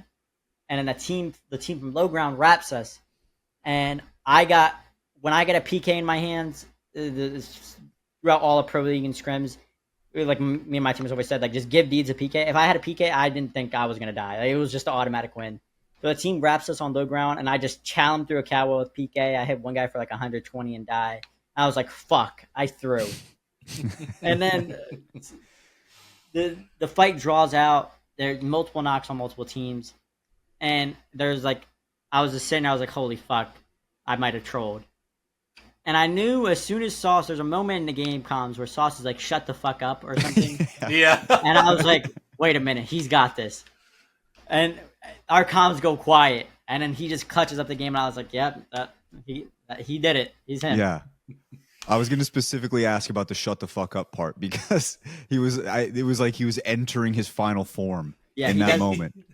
Yeah. Like, there's a lot of times where I might be talking too much, and I always told him, I was like, if I'm ever doing that, you have full on rights to just say whatever the fuck you wanted me to get to shut up. So as soon as those comments came out of his mouth in an end game, I was like, I think he's about to do it, and then he wound up clutching up that game. That was crazy. Was that like something you had seen from him before that you guys had teamed up? Because like I just haven't quite had seen that. So when I saw it when we were watch partying, I was like, holy shit, like this guy has to win this now, right? Like, Yeah. what have you ever seen that before that happened? He's done it a few times. I will say, like, my comms aren't the best necessarily, especially in scrims. It's hard to emulate the environment from scrims to competitive, like, actual tournament day. Specifically me, my energy is completely different. I don't know if there's a way for me to change that. It's something I've just always dealt with. So I experienced it like maybe once or twice, maybe through like a pro league day. But I knew when it happened at LAN that he was switching a flip. There was a switch being flipped in his head. Yeah. I think he was our last interview before the tournament. So like I think we've had him on 2 or 3 times and every single time it's been good. So we're like we're big Saucer fans. And when that happened, we were all like watch partying together. Yes, let's go. Like, it was just one of those moments. I thought his celebrations, I watched the celebrations. I thought he popped off for a celebration too. I didn't expect that out of him. Also surprisingly taller than I thought. Yeah, he's pretty tall. Yeah, just absolutely badass. It was great to watch you guys succeed. And like I said, I really do think that now there's going to be a whole lot of people who are going to be watching out for Deeds come this next split and heading into champs. And I think for you, just looking back on everything that's happened, man, you've had this crazy roller coaster ride of experiences that like a lot of people just they would dream of in these situations. Does that moment ever get lost on you of just like how special this has truly been, this career? And even though you guys had that crazy run of just all the bad things that could have possibly happened, like you're sitting here now and it's got to feel like, wow, man, like I made it. This is special. I'll say that I think from the beginning of my career specifically, I always felt like I was blessed. No matter the results, I was blessed with something outside of competitive Apex. That was a passion project, more so than it was like anything money related for me. I had a stream that was doing well and had been consistently doing well for years. And later down the line, obviously through the different iterations of the tripods and me LFTing and whatnot, I had always been blessed to think that I had a platform to stream to people to showcase my gameplay. Competitively speaking, it didn't feel like I was truly best until that second place at EWC for just comp related. Like I was like, fuck, the 32nd and 34th were worth it. They were worth it for this. Yeah. So yeah. Definitely. Yeah, it's been cool to see that journey. And again, like people can say whatever they want about, being given an opportunity, but you also have to take advantage of the opportunity when it's given to you. And I think that's 100% what you've done over this time of your career. And it's just been so sick to watch, man. Thank you. Oh, it's been Listen, awesome, there were man. other people who ran into Nick Merck solo queuing who ended up not turning it into an entire Apex career, They did.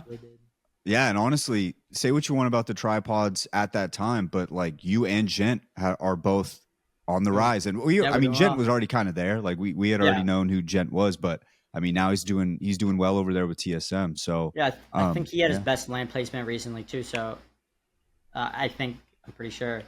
Yeah, I mean we're both on the up. Yeah, you love to see it. E, you want to hit him with it? Deeds. So the question we ask everybody who comes on the pod, you are very clearly, especially after this last performance, performing in the top 1% of your field for the competitive Apex Legends. Yeah. And so along this journey, what would you say is one thing that you've learned that somebody, regardless of the field that they were pursuing, they could take and apply to their journey to the top 1% to help them get there? You have to remember why you started and why you started. I know it's said a lot in the esports / streamer space, but as soon as it turns into a job for you, it's no longer fun, and everything that you're putting into it just diminishes. So no matter what it is, there's going to be ups and downs in your journey, but you have to remember why you started and what goal you're going after. That's great, man. Nice. That's badass. Well, Beautiful. Deeds, it's been awesome having you on the show for the first time. Glad to finally bring you on, and Thank you. glad to bring you on in this circumstance, man. Yes. We're big fans, and we're gonna be rooting for ROC. I mean, we were rooting for ROC the entire time. Like that's just like I said, we've had Saucer on a bunch, so we just love seeing him do well. And it was now we have a whole nother reason to root for ROC, man. But thanks for hopping on the show, and hopefully next time you're on the show, there's a trophy in that background right Hey. there. Maybe next to Baby Yoda. Yeah, it might be. Thank you guys for having me on. Yeah. Hopefully, we can do some more soon. Hell yeah, man. Thanks. Love to Have hear a it. great day, everybody. All right, ladies and gents, it's been an episode full of technical difficulties, but we're here and we're ready to do our heart to heart. Normally, I'd say Jumba goes first, but heart to heart. Okay. Just in case. I'm grateful that I have the opportunity to have problems stop like that are creating annoyances in the things that I'm very blessed to do. Yeah. Because you could say, man, having all of those audio issues while recording your podcast, that's pretty frustrating. But it's like, hey, at least I have a podcast that I get to have audio issues for. Exactly. And so recently, especially, I have been Mr. Poopy Pants more than I should be, and have been just an angry guy. Just I've been angry lately, and I don't like that. And it's the only reason I'm angry is because I am not being grateful enough for everything that I got going on. And so if I was more grateful, I would be less angry. And I think that sounds like a substantially better way to live life. Because I'm going to be honest, after spending a couple days being angry, I'm kind of tired of it. Yeah, I don't it get how sucks. people do this all the time. I personally, I'm not cut out for it. I'm going to go ahead and do my best to put it down. Yeah. And that is coming from a guy who spent 6 hours on hold, basically, to then basically I just all of my efforts squandered after 6 hours of being on hold while streaming. Very unpleasant. Yeah. Would not wish it on anybody.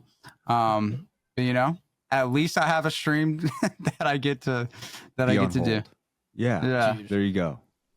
Oh my god, I'm so excited for our rank session. Yeah, it's gonna be Yeah, sick. can't wait to see how It's gonna angry be he so gets. sick. I'm not shit at the game. It's Not gonna shit be at the so game. sick. Let's throw it on Well, down might to not Jumba be now. Me? Yeah.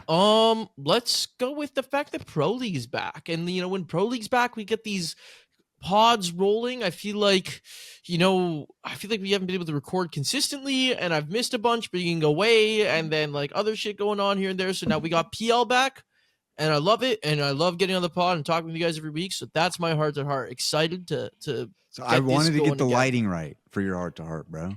I want to get the lighting right. Did you change your lighting? I just turned on this light in the back He here. turned on the cool. yeah, he turned on the light. Yeah, I didn't. Cool. I appreciate that. Thank you. Had to put the spotlight on. Yeah.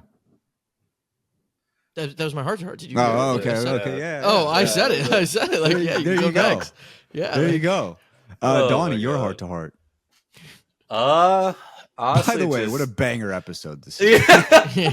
very smooth as always. Very smooth. But, I mean, I think it's just very appreciative. I'm very appreciative for ranked teammates that still decide to rank with me, even though I'm a piece of shit to play with sometimes. I, again, somehow have this stereotype of being someone that tilts quickly. I don't know where that comes from. But, Wow. I don't know. I really don't know. It's not like I've ever yelled "fuck that 30-30" or anything like that in my entire life. But no, I very appreciative of the boys, always willing to rank and give it a shot even on the bad days, and I'm excited to get back into it. And also just very appreciative of honestly the community. Obviously, I know Wyatt, you'll have probably a little bit of news potentially here too about this, but applied to the Creator Hub recently and got accepted, so that's awesome to be a part of that. And just to be able to do that on my own individual basis is pretty sick, because again, I never thought this would be something I'd ever do. So just again, really appreciative of people that have been by watch parties, that have been by the GMB pod stuff that we do, to the rank sessions, the guides that I've done before, like just everything I've been able to put out and people have been appreciative of. Just know that, like I said, I really do appreciate the sport. So just a lot of appreciation going on. Yeah. My heart to heart this week is zombies. I can't stop thinking about Call of Duty Zombies, and it has ruled my brain for probably 2 weeks. If you want to hear our takes, you can always go check out Pack-a-Pod with me, Jayhawk, Jumba, our boy Rich, and Kyle, where we talk zombies. But the last map of BO6 came out.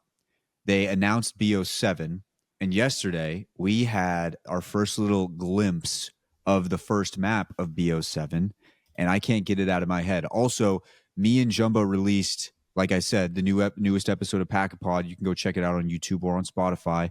And when we released that episode, the amount of hate comments we got has been delicious. It's delicious. Just one And guy. for a long time on my other show, GMB, we have a very specific guy. His name's Brian. A lot of times his takes get roasted. And I've come to the realization that I am the Brian of Pack-a-Pod, and I have to get ready for that life, because for so long I've been on the other side of that life. But I'm not changing my takes on zombies at all. The way I grew up playing it was different than a lot of the other way people grew up playing it. I don't put specific maps and spots that people think I should, and I just have to get ready for that, because I've had two commenters since we started doing the show again that have said, when he said that, I instantly am never going to listen to you guys ever again. And like that, I have to wear as a badge of honor.